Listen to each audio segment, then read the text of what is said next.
So, I'm setting this tank up. I'll be setting it back up. The last couple of weeks, it's been a quarantine tank for koi's, as well as some marine koi's. I'm now thinking temporary in my fancy tank with the pond plants. So, in this video, I'm going to be setting this tank up for some skittlebacks, as well as in the process of also using pond plants. This time around, whereas last time, I'm doing the exact same method, so using neutron bows as well as pond soil as well as sand, like I did in that tank. There's a subscribe in that video. But I'm using a aquarium plant. I'm using the Flovo Planter 3.0 version, so like it's growing the plants really well. Now in this tank, I've actually ordered a light which cost me 20 quid. And the idea that it is designed for a house plant. Now, the main reason why I am doing this as another experiment to see if I could grow a house plant, pond plant in a tank again, see if that one was just a once-off, or to see if I could create that same recipe twice and just get away with it somehow again. Third and finally, it's going to be skittlebacks, which skittlebacks to me are a pond fish, so I'm thinking pond themed. I'm thinking pond plants. I'm thinking a nice cool looking background, which is this background that will do alright nicely. So for what now, I'll just show you how to set up a pond plant tank. So this is the pond soil. It is approximately about 2 inches. That's all you need. From here then, what I like to do is plant in the plants. Like now I got this plant. I do have this plant here, that plant, and this plant's going in. As well as then I'm maybe gonna try to figure out to plant one of these ones in. Like somehow above the little holder I'll be growing outside the tank. That'd be really cool and really nice and differently. So maybe I'm going to look into that as well tonight. Or today. So now, you can use any pond soil. I recommend using pond soil. Because aquarium soil, when I tried it last year with aquarium soil, it didn't really work as well. With pond soil, it's already got the correct nutrients and stuff like that for the fish. And honestly, since I set that tank back up, the water quality's been absolutely crystal clear, so I know it's going to work, and I should work on this again and give us that same crystal quality. So you use any pond soil off Amazon or your local garden centre or your local pond shop. From here then, so as I have 4 plants, I'm going to try to grow the big plants. What I'm going to do is have one here. I've got the lily pad looking things directly in the middle. So let me just show you what it looks like. So one there. So this will be the sort of thing which I would be thinking about doing. Now, best thing is these are pond plants and there's quite a lot with them. So what you can do is just break them up and plant them down. So like maybe like this one be. I'm going to keep this directly in the middle, like this big bunch, because I just really want to grow really nice. As I can't really grow lily pads in this tank. This tank's way too small for lily pads, as well as the other plants I got. As well as possibly a couple more to add down the line. And obviously I want to try to grow them 2 plants out there on the ends. So I'm going to try to keep the ends as possibly clear. Now maybe for this plant, as well as that plant, I could break this into 4 pieces, same again with this one, and maybe with this one, dash around the front, keep the lily pads there, or the lily pad looking, break that one down into 4, grow a set there, set there, set there, set there, and then break that one down to 4, and do exactly the same. Just breaks it up of all the different colours and texture. Once it's fully grown, it's going to look nice and ready, and it's going to be a simple skip. I think that's where I'm going to go with it. So, let me take these back out, and we'll show the plant in. I just rip this ramp into 4 pieces, then I'm going to show the plan. Now the reason why I don't do the sand first, the sand will lock down the plants as well as the soil. Mainly the soil, but also the plants. That one then it can stop the plants then from also floating back up. It's going to lock it down in place and it's going to be ready to be sorted for you. So right now, I'm going to do is to move a like the. So right now I'm going to just make a little all my fingers, then grab the plants which are going to go down here, and then recover the whole bag up. Now, even though it doesn't really feel like it's locked in place, there's something like you sand in, this will lock them in place. Now, what would you do if you was going to have plants after the sand? Then obviously the one thing you want to try to do is clear it up. And try to get as much mud out of the roots as possible if you're going to just put them in a tank with one already with sand in, or with a tank that's already set up. You can add them straight to the plant tank already set up, but as I'm resetting this one up, this is the purpose. Now I'm going to do that 4 more times on that plant, do another 4 more times on another plant, and then we'll add the sand in, show you guys what it looks like with the sand. I'm fully set up. Right, so this is what I got in the end. So I ended up making this plant into 2, this plant into 2 as well, and then this little plant going to be 5. I'm hoping what will happen is this plant will start growing across or on the front. That's what I'm kind of hoping. If not, it's always just to trim back, replant them, and keep up the maintenance that way. So the next step is to add sand, but yeah, really like the idea. So now I'm going to just add sand. Now what I kind of like to do with the sand is use a cup or a jug and then sprinkle the sand around the plants as well as maybe a little bit on top, just to hold it down and lock it down. Now the main reason I tend to do that is because one is you don't chuck the sand on top of the plants, so end up killing the plants off, or they just won't grow at all. Also, before I'm going to do that, I'm going to add in these nutrient balls. Now, these nutrient balls are for palm plants, which these are palm plants. These seem to do really well in my 5 foot, as well as they seem to do really well in the pond outside. So I am going to continue using these and just shove them down by a plant. This is going to just give the plants a bit extra nutrients, as well as hopefully give it the right boost that it needs to continue regrowing in my tank. I have to replant that one, that's fine. Give it the right nutrients to continue to regrow. Now, problem with this little plant, because I did break it up, it should grow without it because the pollen soil should be enough anyway. But this is just to give it an extra boost, especially these plants where I want them to grow big. Whereas this little plant, I want it to stay quite relatively small and continue growing in a slow grace. Whereas these guys, I kind of want to give them a boost start, like, if you know what I mean. So I'm going to replant that back in, get the sand in, and then show you. Now to add the sand, best bet is to grab a cut.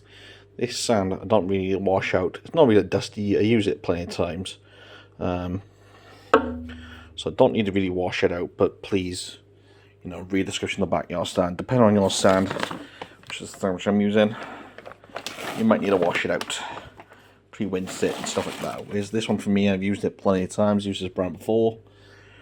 Never really washed it out before then. Sorry, keep tapping the button. I don't need to do it now. Just the other thing is, because obviously like me, I'm using it with one hand. Best bet is to pick up the plant and then do it around. Which, no, that's what I'm going to do. Just want to kind of show you how to do it. And like I said, if you got, so I reckon that's probably about 2 inches of pond soil. So you probably want another 2 or 3 inches of sand. Now the main reason is for that will lock it down. It will lock down all the soil down to the bottom of the ground. I also lock down any nutrients from the nutrient balls, for the fertilizer balls as well as the pond soil. Any nutrients in that, it will lock it down so all the roots were able to grab that, and the water quality is not going to grab it. So right now I'm going to continue to finish this off, and we'll get you back at the speed. So now the other thing which I'm doing is spraying down the sand plants. Now the main reason why I'm doing this fire is to lock down the sand. Now when the sand is dry, it's still movable, stuff like that. So once you fill the tank up with water through pouring the bucket in, or using a siphon from a connected to the pipe, I end up causing the sand to move, which then causes the soil to move, which we don't want that.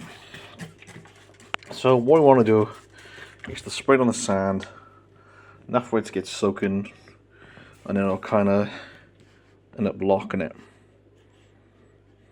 So it'll just kind of lock it up. So I'm going to do this for a bit and get a certain amount of fire, and then start putting the water in slowly like. So now finally fill up the tank up. So I got the hyphon into a bucket, and you start bunking like a breathing mop. Preferably you want to do it with a sponge or some type of cloth that haven't been used for cleaning projects. Now what this will do is just make sure none of the sand is going to move and dig up that dirt. That's what that's going to do, is stop the water. Now this bit is going to be the longest bit, because as I'm doing it slowly, and it's just gone past the sand already, but you know what I mean, this bit's going to take the slowest, always take the slowest. But once it's filled up to a point, I can speed up the speed then, but at the moment I just want to go slow until to a certain point, you know what I mean. Right, now the tank is set up and ready. So at the moment I'm going to give us a couple of days before adding any fish in here. Now the fish I'm temporarily going to be adding in here is cloud minnows, just because I think one, I'll make a quick little tank for them at the moment. As well as two, I cannot find a place at the moment that does skittlebacks. Which I'm after order some from Copco, which I used in my fancy unboxing. That should be, you know, for the fancy pond, which you should see that video now, because that video is quite cool and it makes a difference. So in the end, I went with one plant only because I know the fact that I need a sponge foot in this tank, and that sponge foot is on this side, which then is connected to my goldfish sponge footers, then through a little three-way splitter, and it's connected down to the pump. Same main pump is connected to the tropical. So what I end up doing for this plant was to go for my old ornaments. Managed to found one of my old ornaments, shove it down there as quite as far as I could, and like quite deep as well, so it doesn't really move, and all the roots now are in the water, which is great, because now the roots are in water without no media. This is going to help with the nitrates and the water quality, and also because that plant is actually meant to help with algae as well, string algae or any algae in the pond. I do believe this is going to help out with the algae on this tank, especially because I've got the lights on for 12 hours a day. Don't get me wrong, these plants will do the same job, they'll help with algae, but they're not going to be as effective. Like at the moment I do have a bit of an algae issue with that tank, and with that tank, at the moment I'm doing a scrub back, and hopefully it won't grow back to now. Even if you just scrub back, it probably won't grow back anyway. So, for now I'm going to leave the tank light on here until I get the new light, which is going to be a planter light for indoor plants, which should work on pond plants, as well as more importantly work on the plant that's sticking out. The one I've ordered is like a two-way, there's like a two-way splitter type thing, so it is going to split where hopefully one line down and then one coming up facing towards that plant, just hopefully to keep it growing, as well as obviously, like I know this is going to be the nutrients for that tank, or for that plant. This generally is one of my favourite looking plants, tanks, especially because how small it is, and especially once we get the sticklebacks in, it's going to look fine. Now I am going to give us a couple of days, and this reason is going to be to let the roots grow and resettle back in. Now I'm going to stop any fish from pouring back up. As well, secondly, because I use just cold water, no warm water, it's going to take a couple of days to get to room temperature. Now, once the tank's at room temperature, we will get the cloud minerals, and then, like I said, and once I find a place to order me the scuttlebacks in, or even you order them online, then I'll order them in, and then the cloud minerals either stay in there with them, or I end up putting them in one of my other tanks. Not really too much a bigger deal anyway. But yeah, the idea is I'm going to have a group of about 10 scuttlebacks in this tank, and it will be looking fantastic once the plants start growing back. What I might do is get some more oxygenated plants at the back, the ones I have in that tank, as well as some ballast end up at the back, just to make it feel more alive, I guess you could say in some certain words, and just give a bit more plants that, you know, it's not going to look a bit plain. Just give it that boost start, and then hopefully towards. And then once these plants maybe grow in, maybe then we could cut them back, or even reuse them in different tanks. Which whatever way we'll come towards that at a different night. What I might actually do as well, just to keep a bit more pollen free wise, is to buy the littlest lily pad, which there's a tank lily pad, which then might be able to grow in this tank perfectly really well. Which I might try to pick that up as well, just to try something else different. But yeah, we'll see how this tank goes. So it's been, I don't think it's even been a week since now I'm recording this outro for this video, or at least the update of this video. These plants are doing really well. They are they grow in it. They seem to be doing really healthy, especially these two plants on this side. It seems to be getting a lot more health. So I ended up just sticking with the Flovo light, and that was just because the planting light which I tried to use, the house planting light, was just not bright enough. So I know that they would have ended up dying. So as this is just the standard aquarium light, I do believe, of the, you know, somewhat of a close enough being a standard aquarium light. I think any aquarium light will work enough as long as it's bright enough to my degree. But this was just another experiment which I wanted to run and try, and honestly, it is doing really well. As now I'm finishing editing the video, and that's all I got left to do now is the update as well as the outro. Seeing the difference between, not even, like I said, not even a week. I think at this point it's been, I was supposed to say it's coming to the end of the first week. So I managed to get some cloud minerals for now. Obviously the plan is still to be a scuttleback tank, but obviously we'll have to see in time. Obviously the plant above is still doing alright at the moment, but obviously going to keep my eye on that, because at the moment that starts dying back or not doing really well, and obviously I'll be using it in the pond. But at the moment it seems to be doing alright. It doesn't seem to be growing, but it does seem to be doing alright.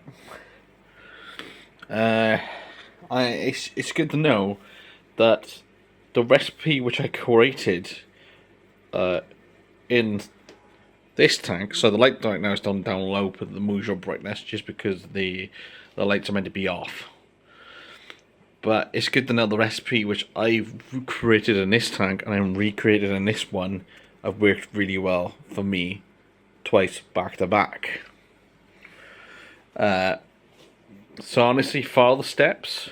Use the pond soil, the sand, and the fertilizer balls, and you'll get healthy growing pond plants growing in your aquariums, including a pond lily pad. I also put a pond lily pad in my tropical tank without a fertilizer ball, and that seems to be doing really well. But I think that's just because the pH levels and stuff in there are a bit more higher put in my goldfish tank.